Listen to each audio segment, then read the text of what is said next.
Okay, before I jump into this video, for those of you who are familiar with my channel and know that I have a co-host in the form of a chihuahua who likes to settle in and get comfortable the moment that I start working on videos and immediately starts snoring. Today it is likely that there will be two co-hosts snoring in the background. My larger dog, my Kelpie Lab Cross, is also a little bit tired today. So I spent the day down in Melbourne yesterday, so they spent the day at their uncle's place, enjoying a bit of family time, but they always get a bit exhausted because they are mummy's girls, so they also get a little bit of separation anxiety. So today they're just kind of exhausted and they're basically just sleeping the whole day away. So, like I said, you may get two co-hosts with me today. So, back to what we're actually talking about. In today's video, there was a statement which was made by Chris Sterns, or it might have been made by Deb Sterns. It was made in their interview, one of their interviews, when they were discussing Maddie, and they brought up an issue that she had had at school.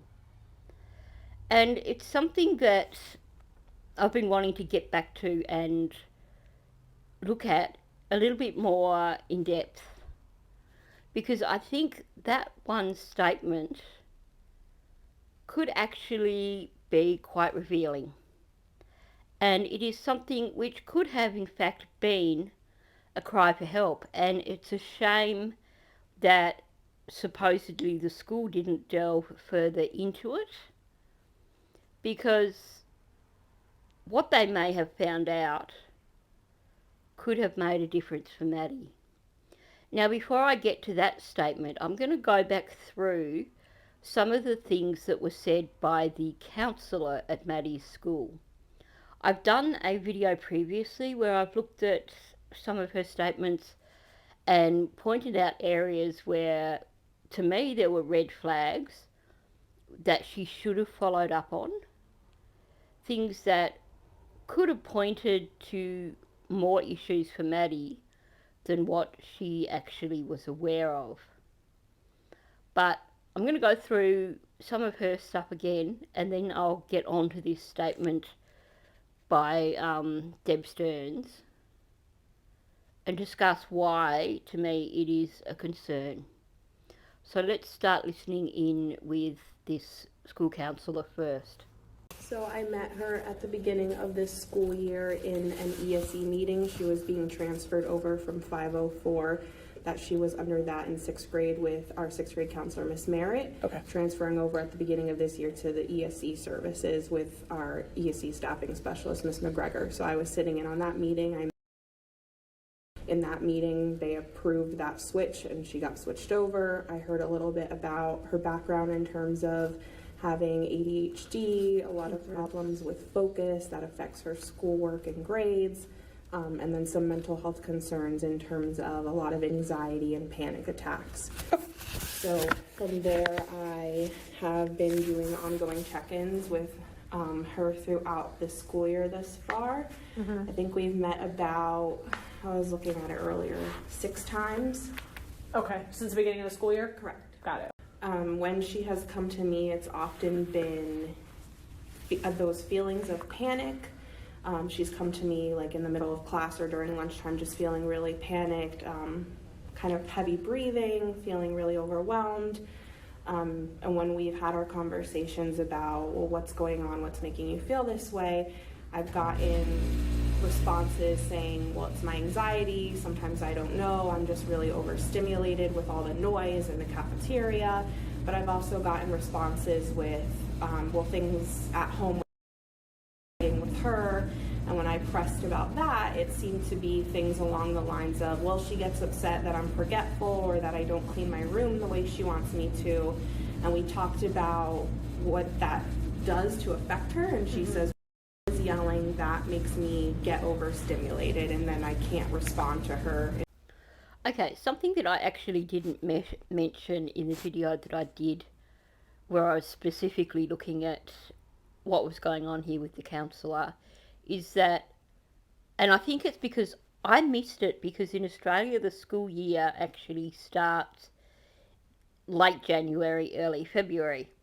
So her saying that she'd seen her 6 times since the beginning of the school year and seen her roughly monthly, I think it went over my head, and it didn't occur to me that she was actually explicitly saying that she was only seeing Maddie on a roughly monthly basis, which for a child who suffers with great anxiety, like we're hearing from Maddie, is not enough.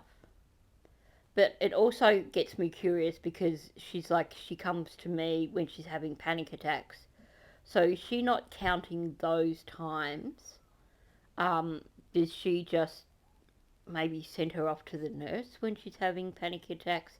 So I'm a little bit confused there, because either she's saying that Maddie was having anxiety and panic attacks roughly once a month, and that's when she saw her, or she's saying that she had scheduled times with Maddie once a month, but Maddie was also coming to her with anxiety and panic attacks, and perhaps she hasn't recorded that properly. But aside from that, the takeaway that I'm getting here is that Maddie, her biggest concern at school was anxiety and panic attacks.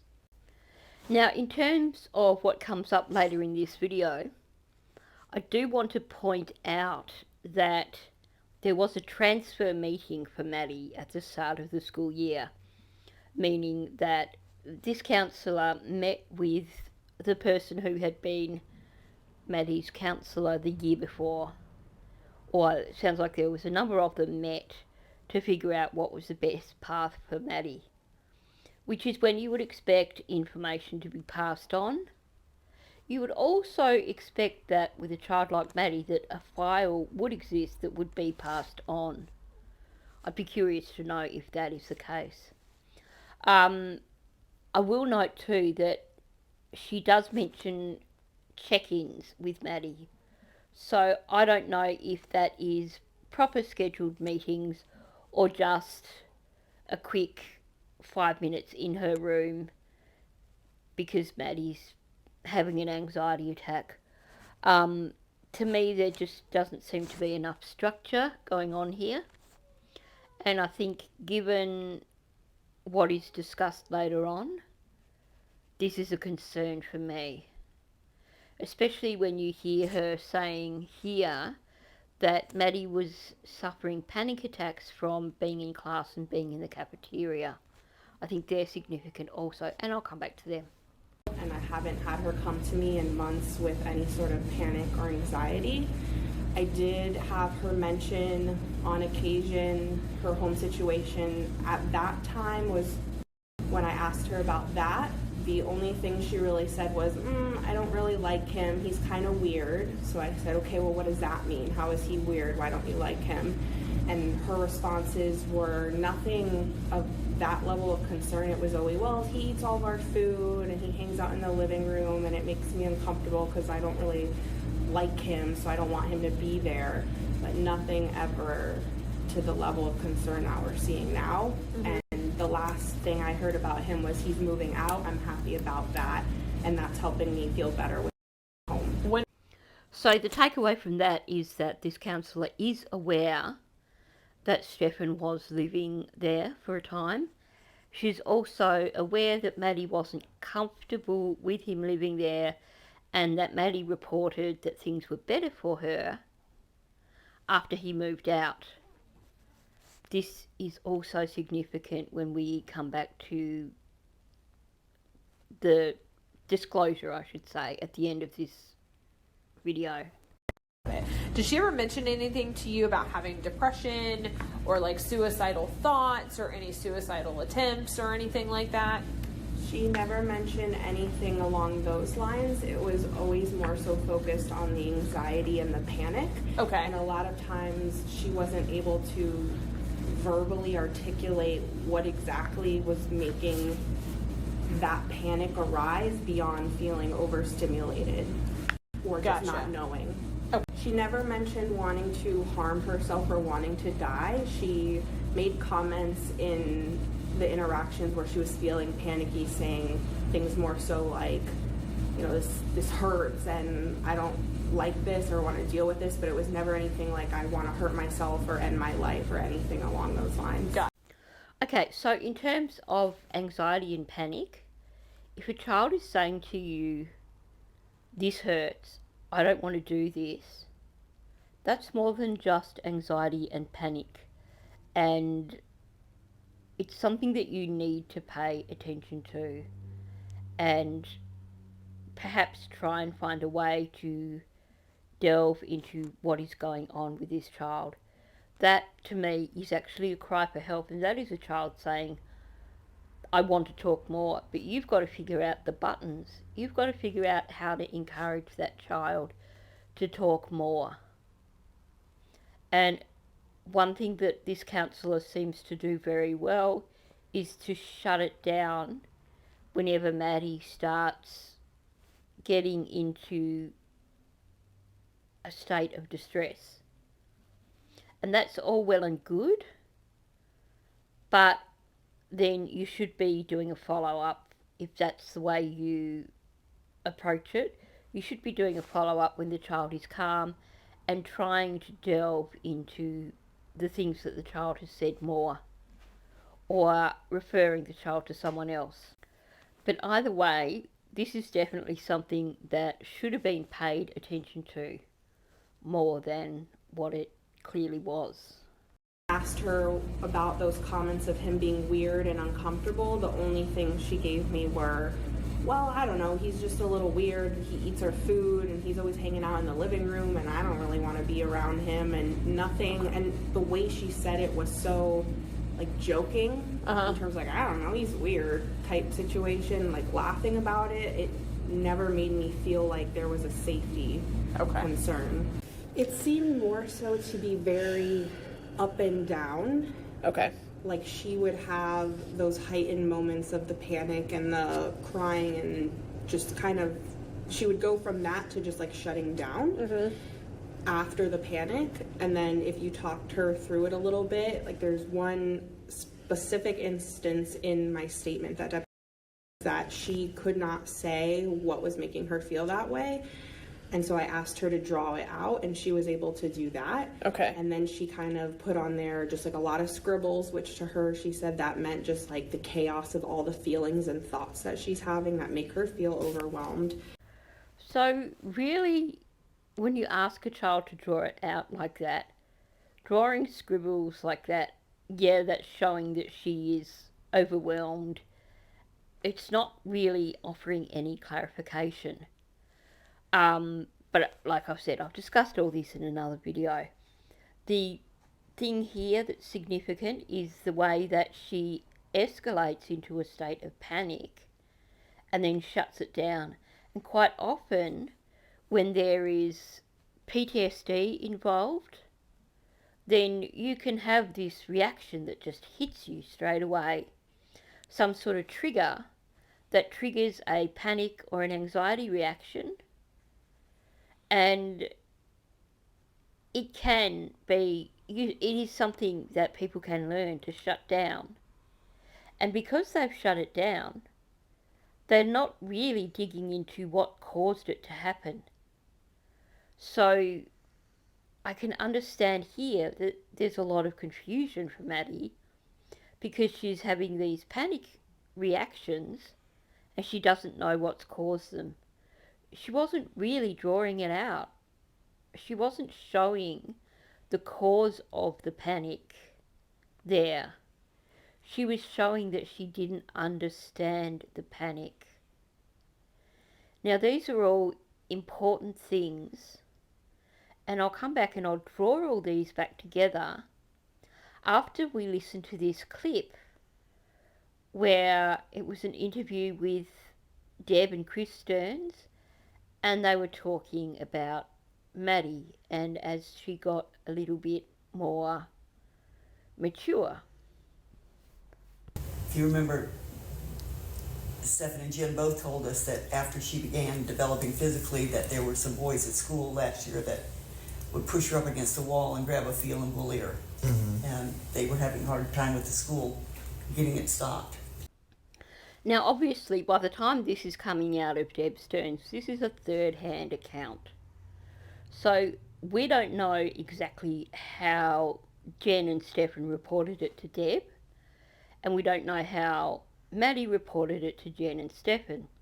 We also don't know what the reaction was from the school or how Jen dealt with the school with regards to this. Why is this important? Well, here's the thing. When it comes to children who struggle with a trauma background, such as what Maddie was going through, sometimes they may report things at school that the school can't get to the bottom of. Now, these kids aren't necessarily lying, but sometimes, based on their trauma, they perceive things in a different way.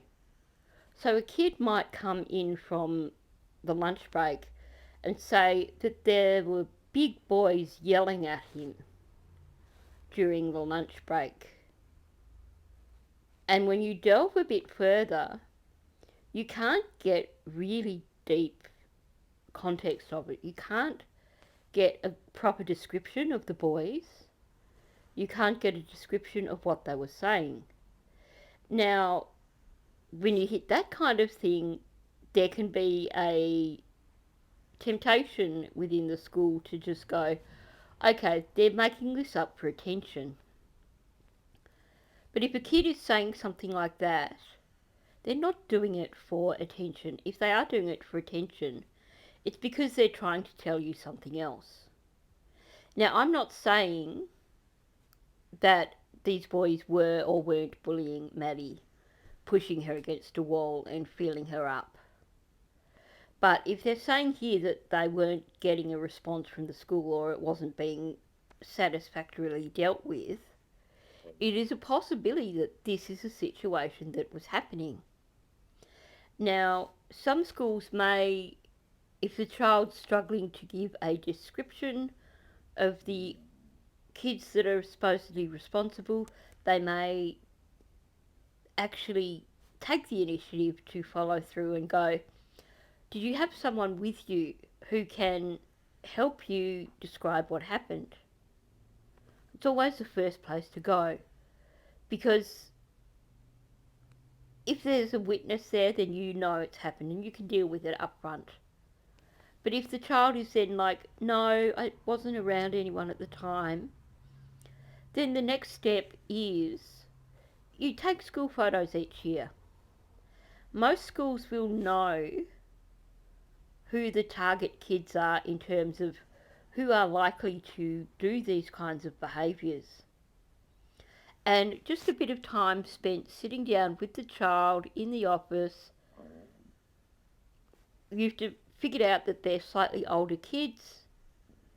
Then you ask them if they can remember anything about them. If they can't, show them some photos of the culprits. Or some photos of good kids as well, even. It's like doing a lineup, but in a school.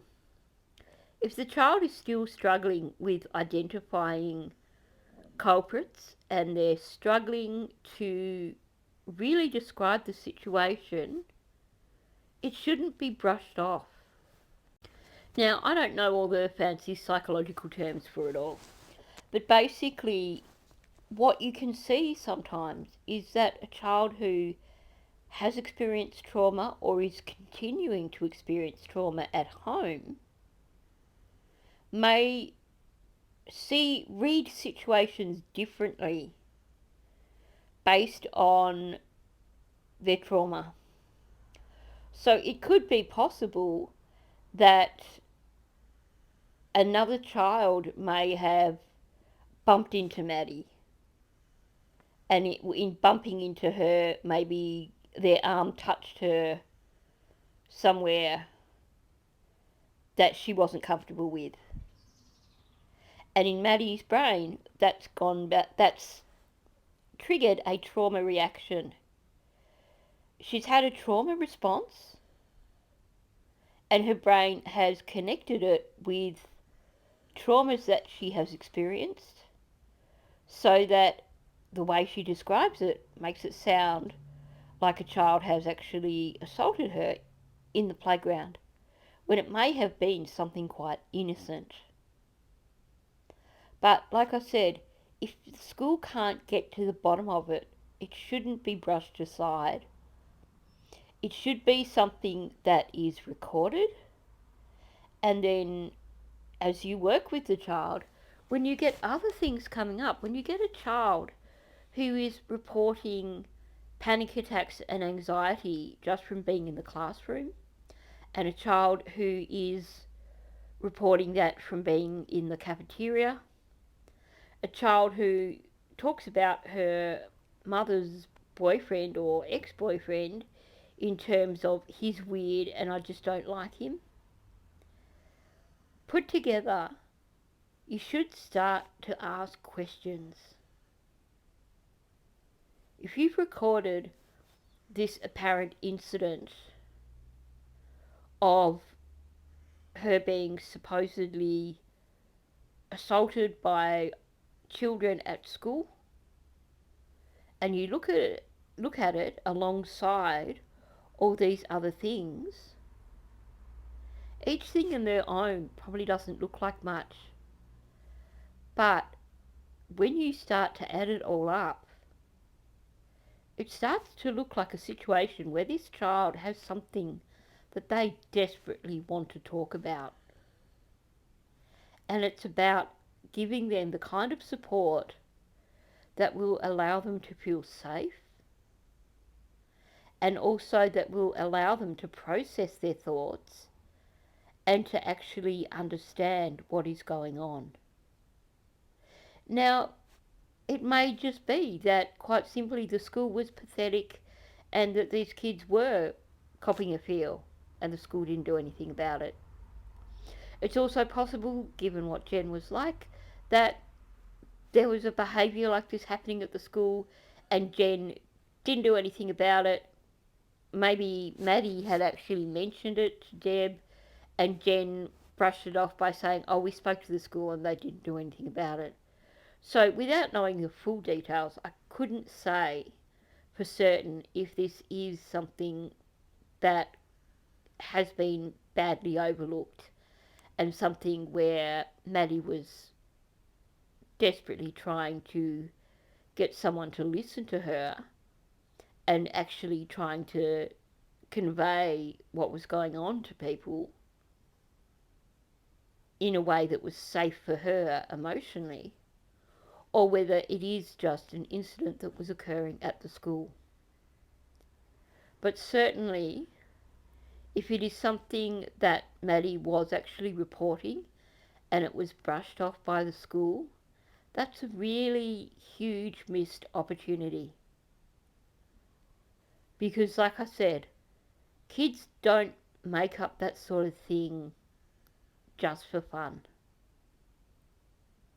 So if we go with what Deb is saying and say that that is factual, that Maddie was reporting that she was being harassed by students at the school and the school brushed it off, then one of two things is happening here, is that the school just